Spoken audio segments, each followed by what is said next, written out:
તો પહાડી વિસ્તારોમાં બરફ વર્ષની અસર દેખવા મળી રહી છે। દેશભરમાં વર્તાઈ રહી છે બરફની અસર। તો ત્યારે માઉન્ટ આબુમાં છેલ્લા અઠવાડિયાથી જમ્મુ કાશ્મીર જેવો માહોલ સર્જાયો હોય તેમ સવારે બરફની ચાદર પથરાયેલી જોવા મળી રહી છે। તો બીજી બાજુ બનાસકાંઠા જિલ્લો પણ ઠંડોગાર બની ગયો હોય કોલ્ડ વેવની સ્થિતિ સર્જાઈ છે। માઉન્ટ આબુમાં લઘુત્તમ તાપમાન છેલ્લા અઠવાડિયાથી માઇનસમાં રહેતા બાગ બગીચા સહિત ખુલ્લામાં પાર્ક કરેલ વાહનો પર બરફ જામ્યો હતો। બનાસકાંઠા જિલ્લાને અડીને આવેલ રાજસ્થાનના એકમાત્ર હિલ સ્ટેશન માઉન્ટ આબુની વાત કરવામાં આવે તો અહીં ત્રીજે દિવસે પણ લઘુત્તમ તાપમાન માઇનસમાં રહેતા સહેલાણીઓ સહિત સ્થાનિક લોકોએ પણ કાતિલ ઠંડીનો અનુભવ કર્યો હતો। જો કે હાડથી જાપતી ઠંડીથી રક્ષણ મેળવવા માટે તાપડા તેમજ ગરમ વસ્ત્રોનો આશરો લેવા મજબૂર બન્યા છે।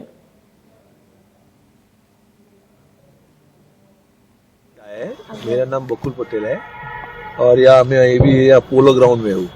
पोलो ग्राउंड में अभी ये बच्चे खेल रहे हैं फुटबॉल में, लेकिन ग्राउंड पे सब बर्फ जमा हुई हुई है और उसमें यहाँ बहुत मज़ा आ रहा है हमारे बच्चों को। और यहाँ का एटमॉस्फेयर और सब बढ़िया है। अभी अहमदाबाद में ऐसी ठंडी नहीं गिर रही है, लेकिन हमारे बच्चों को इधर ये बर्फ में खेलने का मज़ा आता है। एंजॉय कर रहे हैं।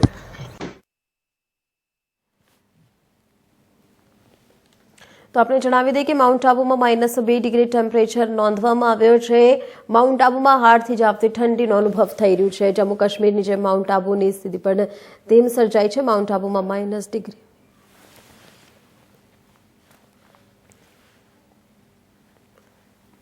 તો આ ખબર ઉપર વધુ માહિતી આપવા બદલ ફોન લાઈન પર અમારા સંવાદદાતા ભાવેર મીણા મારી સાથે જોડાઈ ચૂક્યા છે। ભાવેર, જે રીતે માઉન્ટ આબુમાં અત્યારે ઠંડીનો માહોલ છે, શું લાગી રહ્યું છે? આવતા સમયમાં ટેમ્પરેચરમાં પણ ગિરાવટ જોવા મળી રહી છે?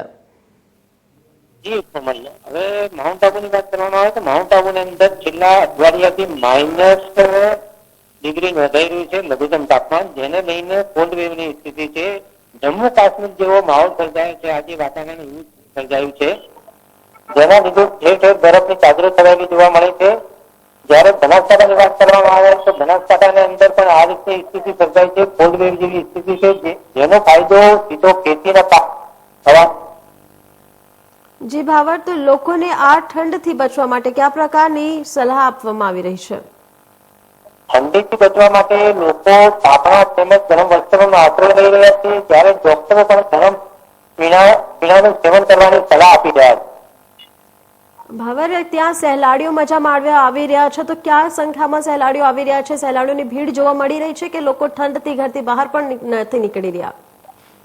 જી, ગુજરાત લોકો પહેલી ત્યારે આજે